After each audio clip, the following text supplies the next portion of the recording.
Will Nigerians pay for what they can see? Because Nigeria has already taken $1.5 billion from a $5 billion financing deal. But when the government was asked to show Nigerians how exactly the money will be spent, the answer was simple: we won't. Now, forget the politics for a minute. If this is a government money and Nigeria will ultimately pay for the cost of that borrowing, shouldn't we know how the money will be spent? There's something more interesting about the $5 billion deal that you must understand. Around late June this year, the Finance Minister Taiwo Oyedele said something. He said everybody knows that the Senate has already approved the money and it is meant for financing of infrastructures, budget, and refinancing of expensive debt. Here's the explosive part. The refinancing expensive debt statement means the government borrows new money specifically to pay off old debt with worsened terms. That means then they collect gbese to pay gbese. The key claims to question is, when government say this, is the new debt actually cheaper or better?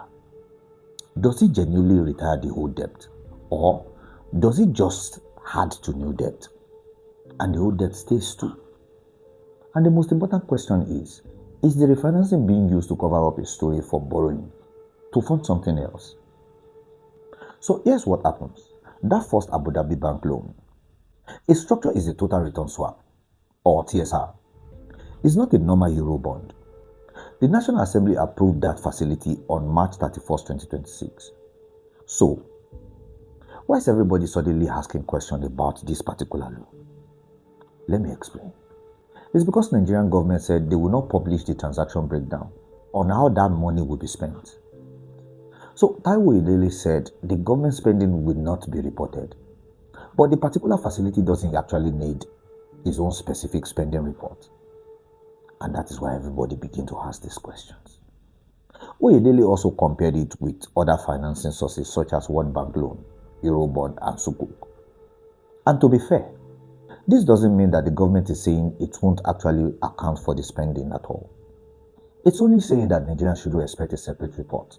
For example, the particular dollar from FAB paid to a particular project. But here's where I think Nigeria should still pay attention. When you hear that government is borrowing, it can sound like something is happening somewhere in Abuja that has nothing to do with you. But the debt in Nigeria actually becomes your problem.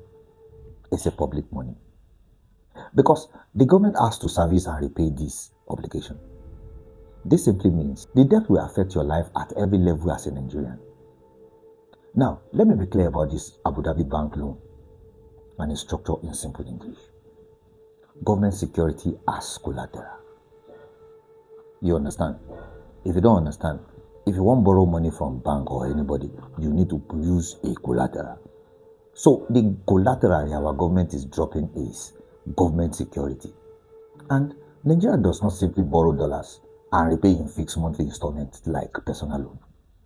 Instead, Nigeria pledges its own Naira-denominated government security bonds as collateral. This bond is valued at about 133.3 of the amount drawn. So for the full $5 billion, that would mean roughly $6.65 billion worth of Naira bond will be locked up as security. So if Nigeria draws $1.5 billion, the collateral requirement will roughly be 2-point-something billion worth of security. And that's why it's not just another headlines about Nigerian government loan. Now, stop whatsoever you are doing right now and listen to this. The IMF raises concern about this type of derivative financing, saying this structure can carry risk and can even be difficult to access because of their complexity and transparency issue. I underline. Fetch has also raised concern about this arrangement, saying the transparency arrangement and debt is risky. The bigger question is, did the Nigerian government publish the contract details, at least for us to know? And here's where some Nigerians begin to get worried.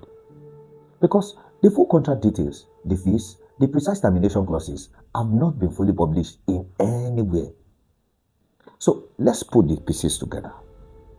$5 billion facility, $1.5 billion already drawn, complex financing structure, collateral required, IMF and Fitch raises concern, and no transaction-specific spending breakdown. Now you understand why this story is bigger than one minister is saying we won't publish it. Now you might be asking, okay, well, what does all these things mean to me? Number one, it affects you when the government revenue that could go for roads, hospitals, schools, and other public services compete with debt servicing. Number two, it affects you when the government has less room to respond to the next economic shock. And lastly, it affects you when borrowing becomes necessary simply because the old one is becoming expensive. You know, I hope they pay back. So the bitter truth is, you may not even have a single dollar out of this $5 billion. But if Nigerians take on this obligation, the Nigerian public carries the consequences. You know, I do believe that. But is the government actually doing something wrong?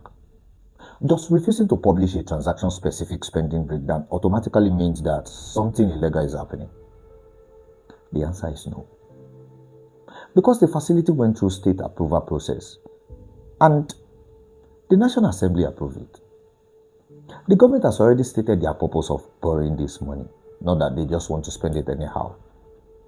It says the facility is merely to be used for refinancing an expensive debt with infrastructure and budget implementation also.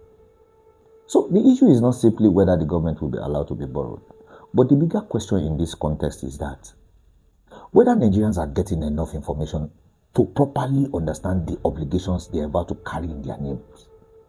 So that leads us to Mr. Taiwo's recent statement.